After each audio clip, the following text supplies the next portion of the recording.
जिस पत्नी ने अपना जीवन परिवार की भलाई में लगा दिया, जीवन भर वह दूसरों के लिए जीती हुई आई, लेकिन शादी के 30 साल बाद अचानक से जब उसके बेटे की शादी हो जाती है तो वह एक दिन अपने पति से कहने लगती है कि मुझे अब तुम्हारे साथ नहीं रहना और मुझे तुमसे तलाक चाहिए। अब पति इस बात को सुनकर पूरी तरह से हैरान और परेशान हो जाता है और उससे पूछने लगता है कि ऐसा क्या हो गया जो तुम तलाक के लिए कह रही हो, क्या कोई परेशानी है क्या? लेकिन तभी जो पत्नी है वो एक ही बात कहती है कि बहुत जी लिया मैंने दूसरों के लिए, लेकिन अब मुझे अपने लिए जीना है और मैं तुम्हारे साथ बिल्कुल भी नहीं रह सकती। उसके बाद जो पति होता है वह काफ़ी अपनी पत्नी को समझाने की कोशिश करता है, लेकिन वह उसमें कामयाब नहीं हो पाता। इसके बाद वह पत्नी को तलाक दे देता है, लेकिन जैसे ही 7 दिन कंप्लीट होती हैं तो 7 दिन बाद पति को कुछ ऐसा पता चलता है जिसे सुनने के बाद उसकी आंखें फटी के फटी रह जाती हैं और पूरा परिवार गम के साए में डूब जाता है। क्या हुआ था ऐसा 7 दिन बाद और क्या कारण था जो उस महिला ने शादी के 30 साल बाद अपने पति से तलाक लिया, जबकि पूरी जिंदगी भर वह परिवार के साथ मिलजुल कर रही थी? पूरी सच्चाई के बारे में जानने के लिए वीडियो को अंत तक जरूर देखें। असम के चिराग डिस्ट्रिक्ट के गांव के अंदर एक परिवार रहा करता है। परिवार के अंदर एक माँ है और एक उसका बेटा है जो कि फिलहाल 27 साल का है। लड़के का नाम हेमराज होता है और हेमराज आज बैठा बैठा अपनी पुरानी बातों को याद कर रहा है। वह याद कर रहा है उन दिनों को जब उसके पिताजी की मौत हो गई थी और मौत के बाद परिवार की पूरी जिम्मेवारियां उसके कंधों पर आ गई थी, लेकिन किस तरह से उसने थोड़ा थोड़ा काम करके अपने जीवन को सफल बनाया और अपनी दोनों छोटी बहनों की शादी करा दी। और जब माँ उससे शादी के लिए कहा करती थी तो वह उससे साफ साफ मना कर दिया। इन बातों को सोच सोचकर वो गहन सोच विचार में डूबा हुआ था, लेकिन तभी जो हेमराज की माँ होती है वह उसे आवाज़ लगाती है और कहती है कि बेटा खाना ठंडा हो जाएगा, जल्दी से आकर खाना खा ले। इसके बाद हेमराज जाता है और अपनी माँ के पास बैठकर खाना खाने लगता है। हेमराज और उसकी माँ गांव के अंदर एक छोटे से घर में रहा करते थे। ज़्यादा बड़ा घर तो नहीं था, लेकिन माँ बेटे दोनों एक साथ बैठकर ही खाना खाया करते थे, क्योंकि परिवार के अंदर दोनों एक दूसरे के थे। बेटियाँ घर पर शादी करके चली गई थी और अब घर के अंदर हेमराज और उसकी माँ ही रहा करते थे। अब तक जो हेमराज है उसने पढ़ाई लिखाई करके एक कंपनी में अपने लिए अच्छा काम ढूंढ लिया है, जिसको करके वह अपना गुजारा किया करता है, लेकिन जो सुबह शाम का खाना है वह अपनी माँ के साथ ही खाया करता है। माँ भी अपने बेटे का अच्छे से ख्याल रख रही है, लेकिन जैसे ही वो एक दिन दोनों माँ बेटे खाना खा रहे थे तो उसी दौरान जो हेमराज की माँ है वो उससे कहने लगती है कि बेटा अब तो तेरी दोनों बहनों की शादी हो गई है और अब मेरे ख्याल से मुझे तेरे लिए लड़की ढूंढ लेनी चाहिए। तो हेमराज इस बात को सुनकर थोड़ी देर तक सोच विचार करता है और सोच विचार करने के बाद कहता है कि हाँ माँ, शायद तुम सही कह रही हो, मुझे अब शादी कर लेनी चाहिए और इसके बाद हम लोग अच्छी तरह से जीवन को व्यतीत करेंगे। इसके बाद जो हेमराज की माँ होती है वह उसके लिए इधर उधर लड़की ढूंढने लगती है और ढूंढने से पास ही के गांव के अंदर एक लड़की मिल जाती है, जिस लड़की का नाम होता है कमला। कमला जिसके माता पिता के पास ज्यादा रुपए पैसा तो नहीं था, लेकिन कमला के अंदर संस्कार उन्होंने फूट फूट कर भर रखे थे। और उसके बाद जो हेमराज की माँ होती है वह कमला से हेमराज की शादी करा देती है। दोनों बच्चों की शादी हो जाती है और शादी होने के बाद जो कमला होती है वह दुल्हन बनकर हेमराज के घर में आ जाती है। लेकिन जैसे ही कमला हेमराज के घर में आती है तो उसके बाद परिवार की सभी जिम्मेवारियों को अपने कंधों पर उठा लेती है और कभी कभार जब हेमराज की बहनें भी वहां पर आया करती हैं तो वह उनका अच्छे से आदर सत्कार किया करती है।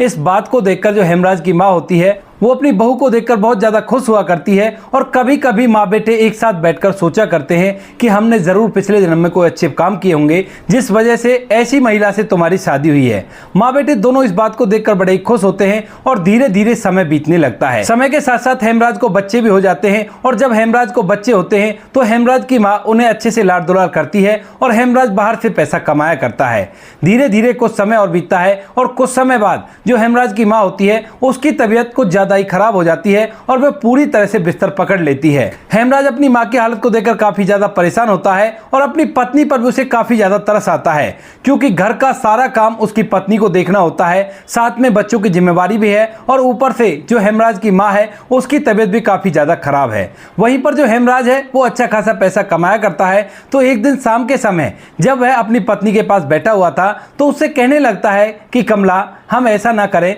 कि माँ के लिए घर पर एक नर्स रख लें ताकि वो इनकी अच्छी से देखभाल करती रहे, क्योंकि तुम्हारी जिम्मे भी काफ़ी ज़्यादा काम हो जाता है, और अगर यहाँ पर नर्स रहेगी तो माँ के देखभाल वो कर लेगी और तुम इस काम को आराम से कर लोगी। लेकिन तभी जो कमला होती है वो गुस्से भरी निगाहों से अपने पति की तरफ देखने लगती है और कहती है कि आपने समझ क्या रखा है। हेमराज पूरी तरह से कंफ्यूज हो जाता है और कहने लगता है कि क्यों, क्या हुआ? तो वो कहने लगती है कि माँ हमारे घर की बुजुर्ग है और बुजुर्गों की सेवा खुद को ही करनी चाहिए। इस तरह से हमारे पास पैसे हैं तो हम क्या और लोगों से उनकी सेवा कराएंगे, क्योंकि बुजुर्गों की सेवा करने से ऊपर वाला बहुत अच्छा फल देता है और इस मौके को मैं अपने हाथ से नहीं गवा सकती। आपसे किसी ने कुछ भी नहीं कहा है, आप आराम से अपना काम करते रहिए और घर की पूरी चिंता मुझ पर छोड़ दीजिए। इस बात को सुनकर हेमराज की आंखों में आंसू आ जाते हैं और वह झट से कमला को गले लगा लेता है। कहता है कि कमला, आज के समय में कोई भी अपने बुजुर्गों की इस तरह से सेवा नहीं कर सकता जिस तरह से तुम कर रही हो। कमला भी चुप हो जाती है और उसके बाद जो हेमराज होता है वो अपनी दिनचर्या के कामों में व्यस्त हो जाता है और कमला बड़ी अच्छी तरह से हेमराज की माँ की देखभाल किया करती, टाइम पर उन्हें दवाई दिया करती और साथ में अच्छे से नहला धुलाकर उन्हें घर के अंदर रखा करती। कभी कभार जब उसकी ननद घर पर आया करती तो वह अपनी माँ का ऐसा हाल देखकर बड़ी खुश हुआ करती और सोचा करती कि हमारी भाभी सबसे अच्छी है। हेमराज के दोनों बच्चे धीरे धीरे बड़े हो रहे थे और साथ में जो हेमराज की माँ है वो और भी ज्यादा बीमार होने लगती है और एक दिन बीमारी के चलते उनकी मौत हो जाती है। माँ की मौत के समय में जो हेमराज की पत्नी कमला होती है वो फूट फूट कर रोती है, मानो उसकी दुनिया ही उजड़ गई हो। इसके काफी दिनों बाद तक जो हेमराज की पत्नी कमला होती है वह काफी ज्यादा उदास रहती है, लेकिन जैसे दिन पे दिन हेमराज उसे समझाता है तो उसके बाद वह समझ जाती है और फिर से अपने परिवार के भरण पोषण में लग जाती है और बच्चों को अच्छी शिक्षा के साथ साथ अच्छे संस्कार भी दे रही थी। धीरे धीरे जो हेमराज का लड़का होता है वह अब बड़ा हो गया है और शादी के युग भी हो गया है। उसने अपनी पढ़ाई लिखाई कर ली है और पढ़ाई लिखाई करने के बाद एक छोटी सी कंपनी में नौकरी करने लगा है। जब माता पिता ये देखते हैं कि बच्चा शादी के योग्य हो गया है तो उसके बाद जो माता पिता होते हैं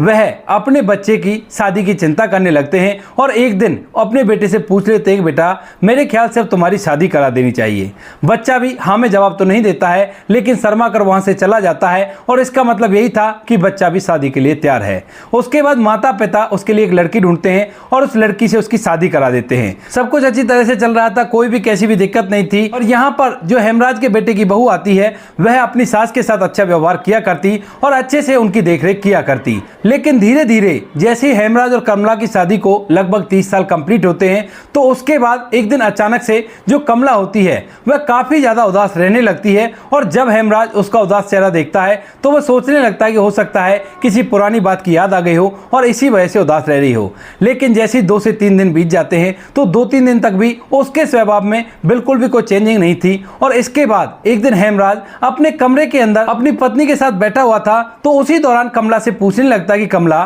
क्या हुआ? मैं कई दिनों से नोटिस कर रहा हूं तुम काफी ज्यादा उदास रहा करती हो। तभी जो कमला होती है अपनी उदासी को चेहरे से गायब करती है और हंसते हुए कहने लगती है कि नहीं, ऐसी कोई बात नहीं है, तुम्हें ही थोड़ा बहुत बहम हुआ होगा, ऐसी कोई परेशानी मुझे नहीं है। इसके बाद जो हेमराज होता है वो इस बात को सुनकर चुप तो हो जाता है, लेकिन उसे महसूस हो रहा था कि इसको कोई ना कोई परेशानी है, पुरानी बातों को लेकर परेशान है। तो इसी वजह से जो हेमराज होता है अपने बच्चों के साथ 3 दिन का टूर प्लान करता है और वह इस बात को अपनी पत्नी के लिए सरप्राइज रखता है। पत्नी लगातार उदासी के साथ जीवन जी रही है, लेकिन जैसे ही 2 दिन बाद वहां पर जाने का टाइम होता है जो टूर उसने प्लान किया था और इसके बारे में जब हेमराज की पत्नी कमला को पता चलता है तो वह एकदम से चिल्लाने लगती है और अपने पति से बहुत जोर से चिल्लाने लगती है। कहती है कि तुमने समझ क्या रखा है, हमेशा तुम अपनी ही चलाते हो, अगर कोई ऐसी बात थी तो तुम मुझे पूछ भी तो सकते थे। लेकिन तभी हेमराज कहने लगता है कि क्यों कमला, ऐसा क्या हुआ? मैं तुम्हें घूमने के लिए ही तो बोल रहा हूं, अगर हम सभी लोग घूमने के लिए चले जाएंगे तो कौन सी बड़ी बात है, आखिर बच्चे भी इस बात से बड़े ही खुश हैं। लेकिन तभी जो कमला है वह इस लड़ाई को कुछ ज्यादा ही बढ़ा देती है और अपने पति से कहने लगती है कि बस बहुत हुआ, मैंने पूरी जिंदगी तुम लोगों के लिए और अपने परिवार के लिए बिता दी, लेकिन अब मैं अपनी जिंदगी को अपने हिसाब से जीऊंगी और तुम्हें और बच्चों को मेरी जिंदगी से कोई लेना देना नहीं है। तुम मुझे तलाक दे दो और उसके बाद अब मैं अपनी जिंदगी को अपने लिए जीना चाहती हूँ। अब इस बात को सुनकर हेमराज और उस परिवार वालों के पैरों तले से जमीन खिसक जाती है कि ये माँ आज कह क्या रही है, क्योंकि इसकी शादी को 30 साल हो गए हैं और बच्चों की शादी तक भी हो गई है, उसके बावजूद भी ये अलग होने की बात कर रही है। आखिर क्या कारण है और किस वजह से कह रही है? यही सवाल हेमराज के दिमाग में भी चल रहे थे। तो उसके बाद जो हेमराज होता है वह अपनी पत्नी से कारण पूछने लगता है तो जो कमला होती है वो कहती है कि आ गई ना वही बात, अब मेरी जब जिंदगी जीने का टाइम आया तो उसके बाद तुम मुझसे कारण पूछ रहे हो। ये नहीं सोचा कि मैंने पहले तुम्हारी माँ की सेवा की और उसके बाद तुम्हारे लिए जिंदगी जी और बच्चों को बड़ा किया। मैंने कभी अपने लिए तुमसे टाइम मांगा है, लेकिन लेकिन अब मैं अपनी जिंदगी को अपने हिसाब से जीना चाहती हूँ, तो तुम्हें तरह तरह की बातें दिखाई दे रही हैं। अगर तुम मुझे तलाक दे सकते हो तो ठीक है, वरना मैं कोर्ट के जरिए तुमसे तलाक ले लूंगी और फिर ये मत कहना कि चारों तरफ इस बात की बदनामी हो गई। अब उसके बाद जो पति हेमराज होता है वह और भी ज्यादा हैरान हो जाता है और इस बात के बारे में सोचने लगता है कि ऐसा क्या हुआ जो मेरी पत्नी मुझसे तलाक मांग रही है, कहीं कोई परेशानी तो नहीं, कहीं ऐसा तो नहीं कि बुढ़ापे में मेरी पत्नी की बुद्धि भ्रष्ट हो गई हो और इसी वजह से ऐसा कर रही हो। इसके बाद 2 से 3 दिन ऐसे बीत जाते हैं, लेकिन 2-3 दिन तक लगातार जो कमला है वो इसी बात को अपनी जबान पर रखती है और किसी को कुछ भी नहीं बताती है। इसके बाद जो हेमराज होता है वह आखिरी बार अपनी पत्नी को समझाने की कोशिश करता है, लेकिन पत्नी उसकी एक नहीं मानती है और मजबूरन अब जो हेमराज होता है वह अपनी पत्नी को तलाक दे देता है और तलाक लेने के बाद जो उसकी पत्नी कमला होती है वह वहां से सीधे अपने मायके चली जाती है। पति हेमराज इस बात से लेकर थोड़ा सा नाराज भी हो गया था कि उसकी पत्नी ने उसकी एक नहीं सुनी और बिल्कुल भी बात नहीं मानी, यहां तक कि उसने उसे बच्चों का वास्ता भी दे दिया था, लेकिन उसने साफ साफ मना कर दिया और कहा कि मुझे अपनी जिंदगी अपने हिसाब से जीनी है। इस बात को लेकर वह थोड़ा सा नाराज भी होता है, लेकिन फिर भी उसकी रिटायरमेंट में अब कुछ ही साल बाकी थे और इसी वजह से वह कंपनी के अंदर कोई भी अपना रिकॉर्ड खराब नहीं करना चाहता था, तो वह रेगुलर अपनी ड्यूटी पर जाता रहता है और बच्चे घर के अंदर उदास तो रहते हैं, लेकिन 2-3 दिन बाद वो भी बिल्कुल नॉर्मल हो जाते हैं और कोई भी कैसी भी दिक्कत नहीं होती। अब जैसे ही यहां से कमला को जाए हुए 7 दिन बीतते हैं, तो 7 दिन बाद अचानक से जैसे ही हेमराज घर के अंदर आता है तो उसे उसके बच्चे रोते हुए मिलते हैं और जैसे ही वो आकर उनसे रोने का कारण पूछता है तो वह लोग बताते हैं कि पिताजी, माँ की मौत हो गई है और अब वो इस दुनिया में नहीं रही है। ऐसा कहकर बेटा बाप के गले लिपट कर फूट फूट कर रोने लगता है और इस बात को सुनने के बाद हेमराज की आंखों में भी आंसू आ गए थे और वह सोचने पर मजबूर हो गया कि ऐसा क्या हुआ कि जो यहाँ से जाने के बाद 7 दिन बाद ही वो इस दुनिया को छोड़कर चली गई। इसके बाद हेमराज अपने बच्चों को अपने साथ लेता है और वहां से सीधा उस जगह पर पहुंच जाता है जहां पर कमला का मायका था और वहां पर उसके अंतिम संस्कार की तैयारियां चल रही थी। जैसे ही वो वहां पर पहुंचता है तो वहां पर सभी लोग उसको याद कर करके बहुत ज्यादा उसकी तारीफ कर रहे थे कि ये बहुत अच्छी महिला थी और इसने जीवन में कभी भी किसी को परेशान नहीं किया। यह बात सुनकर हेमराज और भी ज्यादा चौंक जाता है, क्योंकि जब उसका और कमला का तलाक होने की बात चल रही थी तो उसके बाद हेमराज ने उसके सभी सगे संबंधियों के पास फोन किया था और वो लोग उसे खरी खोटी सुना रहे थे, लेकिन आज जब उसकी मौत हो गई तो उसके बाद उसमें ऐसी क्या अच्छाई दिख गई इन लोगों को जो ये उसकी वाहवाही कर रहे हैं और उसकी तारीफ करते हुए थक नहीं रहे हैं। ऐसा सोचते हुए वह कमला की अर्थी की तरफ बढ़ रहा था। उसे वो सारे पल याद आ रहे थे जब कमला उसके जीवन में आई थी और उन दोनों में बहुत ही गहरा प्यार था। जिंदगी के कई पड़ाव ऐसे आए थे जब हेमराज की कई जगह से नौकरी छूट गई थी, लेकिन उसके बावजूद भी कमला ने सिलाई करके अपने पति का हौसला बढ़ाया था और कहा था कि आप चिंता मत करो, आप बेशक से घर पर आराम से बैठे रहो, लेकिन मैं आपको थकने नहीं दूंगी, आपको रुकने नहीं दूंगी। इसके बाद उठती हुई अर्थी को वह रुकवा लेता है और रुकवाने के बाद अपनी पत्नी का अंतिम दर्शन करने के लिए बोलने लगता है। इसके बाद जो वहां पर लोग थे मौजूद वह उसे अंतिम दर्शन करा देते हैं और जैसे ही हेमराज की पत्नी को हेमराज देखता है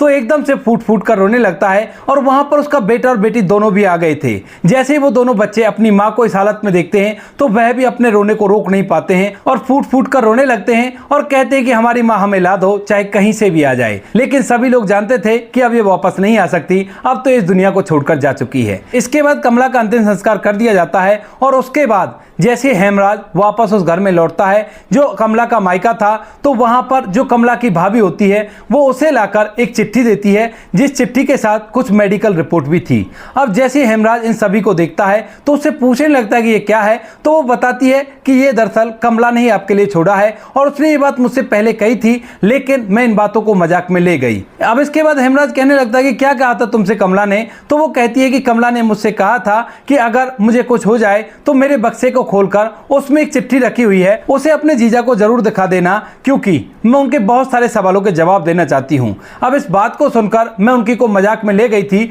लेकिन जैसे ही 7 दिन बाद अचानक से एक दिन वो बिस्तर से खड़ी नहीं हुई तो उसके बाद मैंने इस चिट्ठी को खोला और उसके बाद हमें इस बारे में पूरी बात पता चली। इसके बाद जो हेमराज होता है उस चिट्ठी को एक साइड में ले जाकर पढ़ने लगता है और जैसे वो उस चिट्ठी को पढ़ता है तो एकदम से उसकी आंखें फटी के फटी रह जाती हैं और वो मेडिकल रिपोर्ट और वो चिट्ठी उसके हाथ से नीचे गिर जाती है। दरअसल उस चिट्ठी में लिखा हुआ था कि जब तुम इस चिट्ठी को पढ़ोगे हो सकता है मैं इस दुनिया को छोड़कर जा चुकी होंगी। तुम्हारे बच्चों के दिमाग में ढेर सारे सवाल होंगे कि शादी के 30 साल बाद ऐसा मुझे क्या सूझा जो मैं तुमसे अलग हो गई। हाँ, सवाल भी लाजमी है क्योंकि मैंने किया ही ऐसा था। और वैसे भी मानना पड़ेगा कि तुम मुझसे सच में सच्चा प्यार किया करते हो, क्योंकि जब मैं अपने चेहरे की उदासी को छुपाने की कोशिश कर रही थी तो तुमने झट से पहचान लिया था। सबसे पहले मुझे माफ कर देना क्योंकि मैंने तुम्हारे साथ छल किया है, तुम्हें वो बात नहीं बताई। दरअसल मुझे कैंसर था, वो भी लास्ट स्टेज का, और इसके बारे में जब मुझे पता चला तो उसके बाद ज्यादा देर हो चुकी थी और डॉक्टर साहब ने कहा था कि अब आप ज्यादा दिनों की मेहमान नहीं है। तो इसी वजह से मजबूरन मुझे तुमसे अलग होने का फैसला लेना पड़ा, क्योंकि मैं तुम्हारे सामने हमेशा से डटकर खड़ी रही थी और मैं नहीं चाहती थी कि मैं अब तुम्हारे सामने बिस्तर में पड़ूं और तुम मेरी सेवा करो। इसी वजह से मैं तुमसे अलग होकर यहाँ पर आ गई। इन सभी चीज़ों के लिए मुझे माफ़ कर देना, लेकिन मैं मजबूर थी, इसी वजह से मैंने ऐसा किया। इन सभी बातों को पढ़ने के बाद हेमराज वहीं पर बैठकर फूट फूट कर रोने लगता है और जैसे ही बच्चों को ये पूरी बात पता चलती है तो वो लोग भी अपनी माँ को याद कर करके फूट फूट कर रोने लगते हैं। हेमराज अपनी जिंदगी में जब भी कभी अपनी पत्नी कमला को याद किया करता है उसकी आंखें नम हो जाया करती हैं और यही हाल उसके बेटा और बहू का हुआ करता है। तो दोस्तों ये थी आज की कहानी। आपको जैसी भी लगी हो कमेंट सेक्शन में बता देना। वीडियो अगर अच्छी लगी हो तो वीडियो को लाइक और चैनल को सब्सक्राइब जरूर करें ताकि हमें थोड़ा सा हौसला मिले आप लोगों के लिए ऐसे अच्छे वीडियो बनाने के लिए। इन कहानियों को सुनाने का उद्देश्य किसी को परेशान करना बिल्कुल भी नहीं है। ये कहानी आपको इसलिए सुनाई जाती है ताकि आप लोग इन कहानियों में से कुछ ना कुछ सीख सको और अपने जीवन में उस चीज़ को अप्लाई कर सको। मिलते हैं किसी नेक्स्ट वीडियो नए टॉपिक के साथ, तब तक के लिए जय हिंद, जय भारत, जय हिंदुस्तान।